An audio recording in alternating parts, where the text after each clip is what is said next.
Fórum Econômico Mundial em Davos chega ao terceiro dia. E o grande destaque hoje, claro, fica pelo discurso do presidente dos Estados Unidos, Donald Trump.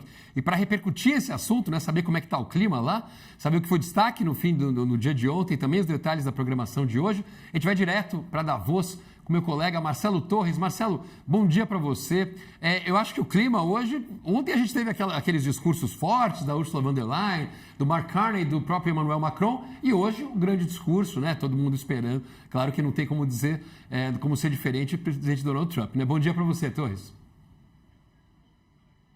Bom dia, Felipe. Você está certíssimo, né? Ontem foi um dia bastante movimentado por aqui, mas hoje é o dia que toda a comunidade internacional aguarda para ver que tipo de discurso o presidente Donald Trump vai fazer por aqui.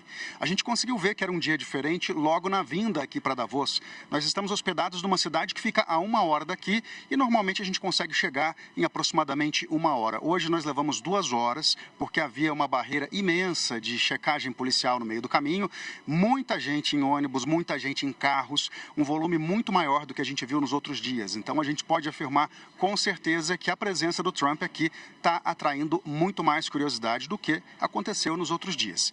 Ele teve um imprevisto na saída de Washington, viu, Felipe? O avião dele, o Air Force One, teve um problema elétrico e, quando ele já estava embarcado, a tripulação decidiu desembarcar o presidente e a comitiva dele e colocar toda a equipe presidencial americana num outro avião para vir aqui para a Suíça. Isso fez com que a viagem do presidente Trump atrasasse 2 horas. A gente não sabe ainda se isso vai se refletir também no horário aqui do discurso que ele vai fazer na plenária. Estava previsto para 2 da tarde, horário da Suíça, 10 da manhã, horário do Brasil. Talvez não tenha atrasos, né? Talvez eles consigam acomodar essas 2 horas aí que o presidente Trump chegaria mais cedo aqui, fique com um pouco menos de tempo livre, mas mantenha o horário. Isso a gente vai ver ao longo do dia e, claro, a gente vai informando para vocês ao longo das nossas entradas ao vivo. Bom, muita coisa acontecendo em volta desse discurso aí do Donald Trump. A gente teve aqui o Scott Bessent, né, que, como a gente sabe, é um dos assessores mais próximos do Trump, porque é o presidente do Tesouro, é o equivalente ao ministro da Fazenda dos Estados Unidos, e ele falou sobre a Groenlândia ontem. Ele falou o seguinte aqui, que ele não está preocupado com o fato da Dinamarca poder vender papéis do Tesouro dos Estados Unidos. Ele disse que a Dinamarca representa muito pouco desses papéis. A gente sabe que a dívida pública dos Estados Unidos é de 30 trilhões de dólares e a Dinamarca detém 100 milhões de dólares de papéis. O problema é que não é só a Dinamarca, né? Tem uma série de investidores ao redor do mundo, tanto governos quanto investidores privados, que podem achar que talvez esse seja um mau momento para ficar com papéis do Tesouro americano. Tanto que ontem a gente viu aí uma desvalorização muito grande desses papéis e o prêmio de risco também muito aumentado, né, para manter esses papéis. Por quê? Justamente por causa da confusão, da incerteza geopolítica que essa história da Groenlândia está causando. Ontem a Ursula von der Leyen, a presidente da Comissão Europeia, fez um discurso aqui sem citar o nome do Trump, mas mandando mensagens inequívocas de que ela estava falando sobre ele. Disse que o futuro da Groenlândia deve ser decidido apenas pelos moradores de lá. Falou também que a Europa se mantém unida. E depois desse discurso que ela fez, ela soltou uma outra frase muito forte. Ela disse que a Europa está preparada para agir com urgência. Depois da Ursula von der Leyen, teve um discurso aqui também do Emmanuel Macron e, mais uma vez, sem citar o nome do Trump, ele deixou claríssimo o recado que ele estava dando para os Estados Unidos.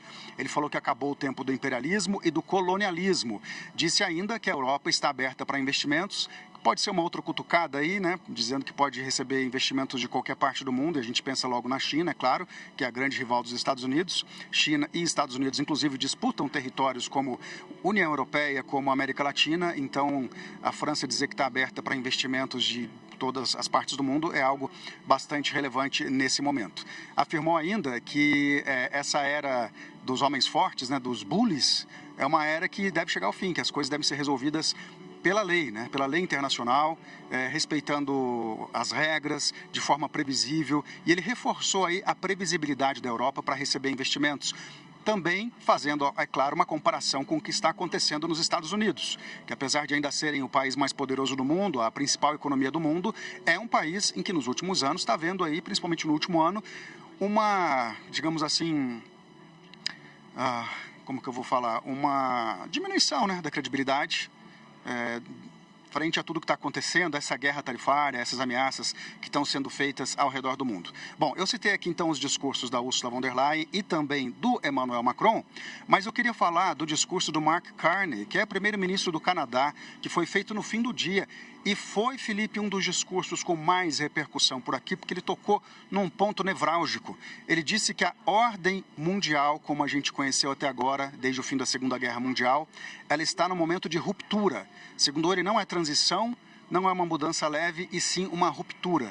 E que as pessoas precisam parar de fingir que isso não está acontecendo. Ele falou que até agora países como o Canadá se beneficiaram dessa ordem que era majoritariamente liderada pelos Estados Unidos, mas que esse jogo está mudando, que agora tem uma grande rivalidade entre potências muito maiores e que países com poder médio, como ele coloca aí o Canadá e como também toma a liberdade de colocar o Brasil, precisam de uma nova estratégia para se inserir nesse mundo, para continuar tendo prosperidade.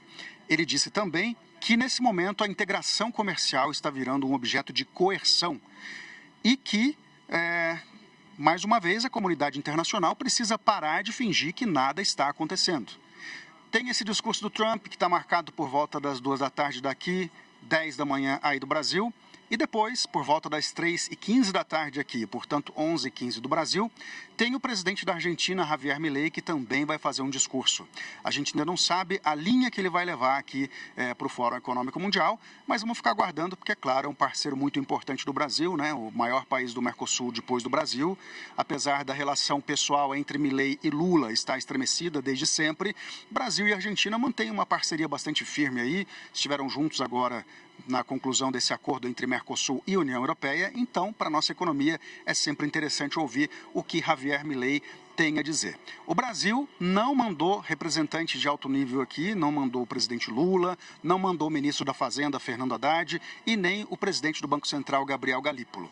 O país será representado pela ministra da Gestão, Esther Dweck. Estou falando agora do setor público. O setor privado está bem representado aqui, viu? O setor privado fez a Casa Brasil, né, a Brasil House, que é patrocinado por 6 grandes empresas. E eu já conversei pessoalmente com vários CEOs aqui, CSOs, enfim, vários C-levels que estão aqui do Brasil, segundo eles próprios, para fazer uma diplomacia privada, para vender o lado bom do Brasil para os investidores, para fazer contatos, para fazer networking, porque, claro, o Fórum Econômico Mundial também serve para isso. Afinal de contas, Felipe, são mais de 800 CEOs e chairmans aqui das maiores empresas do mundo que estão representando aqui os seus negócios e que estão abertos para o diálogo, além de 65 chefes de Estado e de governo. Então, é bastante gente para conversar, não é, Felipe? Com certeza, Torres. Imagino como deve estar interessante aí conversar com todas essas lideranças. Agora, antes de passar para a Mari aqui, eu queria falar, até a Mari tinha comentado sobre esse discurso do Mark Carney, que foi muito forte. Agora, Marcelo, o que você acha, né? O Canadá se posicionando de uma maneira bastante agressiva, oposta, né, em relação aos Estados Unidos, fechou acordos com a China recentemente e agora dá um olhar um pouco mais para a Europa. Você acha que a gente vai ver o Canadá mais próximo, então, de Europa e China do que a gente viu historicamente com os Estados Unidos? Eu vou pedir para você repetir a pergunta, Felipe, porque está um som ambiente muito alto aqui, eu consegui entender apenas parcialmente. Eu vou falar, não, eu estava falando do Mark Carney. Aumentar também seu retorno para mim, me ajuda. Não, com certeza, o Mark Carney se posicionando como um líder, né, contra os Estados Unidos, enfim, mas sim, muito próximo da China e também da Europa, né, quer dizer, em breve nós devemos, essa tensão entre Canadá e Estados Unidos está chegando nos níveis muito, muito fortes, né, o presidente Donald Trump, inclusive, postou um mapa da América do Norte, o Canadá, ele sempre brinca que gostaria de anexar, mas está se tornando uma brincadeira um pouco mais, com um fundo cada vez mais de verdade, né? Eu acho que eu consegui entender o seu ponto agora, Felipe. Você está falando sobre a China, né? Países como o Canadá também com uma relação difícil com os Estados Unidos. Olha, não é que a Europa, assim, abra os braços para a China. A Europa tem problemas com a China. Tem problemas comerciais, por exemplo, com a China inundando o continente aí com muitos produtos baratos que a indústria europeia não consegue competir. Mas é claro que num momento como esse, né, em que você está procurando aí qualquer tipo de vantagem na negociação com os Estados Unidos, ter esse fantasma da China para assustar os Estados Unidos é sempre muito conveniente, não é? Marcelo, tem limite. Eu queria voltar, não sei se você está conseguindo me ouvir aqui, queria voltar. Você colocou ali, falou, tomei a liberdade de colocar o Brasil também como uma potência média ali, Canadá. O que o Mark Carney estava trazendo era isso, né? Não vai ser um processo de transição, é uma ruptura, e se é ruptura tem que falar já sobre isso. No fundo, é isso que ele está dizendo. Olha só, o comércio internacional anterior até nos beneficiou, Mas, assim, verdade é que não teve benefício para todo mundo e eu não acho que tem que ser no bilateral. Foi isso que ele disse. Aí te pergunto, porque ele fez uma provocação nisso, falou, olha, por isso, também conclamo que outros países entendam que não adianta ficar amigo dos Estados Unidos que vai resolver. A questão aqui é pensar realmente em uma coisa mais ampla. Como é que você acha que o Brasil deve se posicionar ou vai se posicionar em relação a isso? O Brasil tem condição de fazer uma conversa maior desses medianos ou, de alguma maneira, vai fazer a negociação? Donald Trump tem acenado, né? Não, eu gosto muito do Lula, que ele venha para cá. Você acha que a gente vai manter conversa com os Estados Unidos, vai manter nossa conversa geral? Dá para fazer as duas coisas? Como é que estaria esse clima aí? Olha, Mari, eu acho que o Brasil tem mostrado desde sempre a disposição para conversas multilaterais, né? Não só para países como o Canadá, mas também países até que não podem ser considerados potências médias, né? Como países da África, por exemplo, e outros países da América do Sul. O Brasil tem defendido em todos os fóruns que ele participa esse multilateralismo que o Trump tem atacado e tem tentado destruir. O Mark Carney fez esse ponto justamente de que agora os países estão tentando mostrar mais os dentes, né? Os países mais poderosos, e fazer algo mais desgarrado do que a gente chamava até agora de ordem internacional, de ordem mundial. Ele fala, então, não numa transição leve, mas numa ruptura, e nesse momento de ruptura, ele praticamente está convocando os países da Europa, as potências médias como Canadá, como Brasil, para prestarem atenção que o jogo mudou e para tentarem encontrar novas estratégias. Eu acho que foi esse o recado do Mark Carney que chamou tanta atenção por aqui, porque ele colocou o dedo justamente numa ferida. Nesse contexto, viu, Mari, eu ouso dizer que o governo brasileiro deve estar arrependido de não ter mandado o presidente Lula para cá, de não ter mandado o ministro Haddad, porque, historicamente, o Fórum Econômico Mundial era visto como um encontro dos ricos, e ainda é, claro. Mas, desta vez, o fator geopolítico, que é um fator que sempre interessou tanto para o presidente Lula, ele está dominando as discussões aqui. Uma voz oficial, forte do Brasil aqui, poderia muito bem ser ouvida. Seria um palco interessante aqui para o Brasil apresentar sua estratégia, para o Brasil também falar sobre a geopolítica internacional, para o Brasil trazer insights como esse que o Canadá trouxe. É um palco que o presidente Lula está perdendo. Torres, a gente está vendo, você citou muito, a gente viu ao longo do dia, a gente tem visto muita presença do Ocidente, né, dos líderes do Ocidente. Você tem previsto alguém de alto nível também da China, ou até mesmo da Rússia, enfim, desses outros países que também são grandes potências, mas que são fora desse eixo do Ocidente? Ô Felipe, para você ter uma ideia, só que dentro do Congresso onde eu estou, são 287 eventos oficiais. Tem mais de 500 eventos acontecendo em toda a cidade. Mas, obviamente, os presidentes, os grandes CEOs, eles vêm todos para cá, para onde eu estou. 287 eventos. Eu chequei um por um. Claro que a minha memória pode me trair, mas eu não vi ninguém de alto nível da Rússia por aqui. China teve o vice-primeiro-ministro da China, veio aqui no primeiro dia aqui de painéis, né, que foi a terça-feira, e ele falou também sobre a necessidade de manter o multilateralismo. Então, a gente viu aqui a China. Teve também discursos aqui do presidente da Indonésia e do presidente do Egito, só para citar dois países aí também que podem ser considerados potências médias, né? Agora, não houve tanta repercussão assim do que eles falaram, até porque, tradicionalmente, Indonésia e Egito não são países muito ouvidos assim quando a gente fala de discussões de geopolítica internacional. O Brasil tem um pouco mais de voz. O Brasil, sim, eu acho que se estivesse aqui, estaria sendo muito mais ouvido. Com certeza. Marcelo Torres, super obrigado mais uma vez.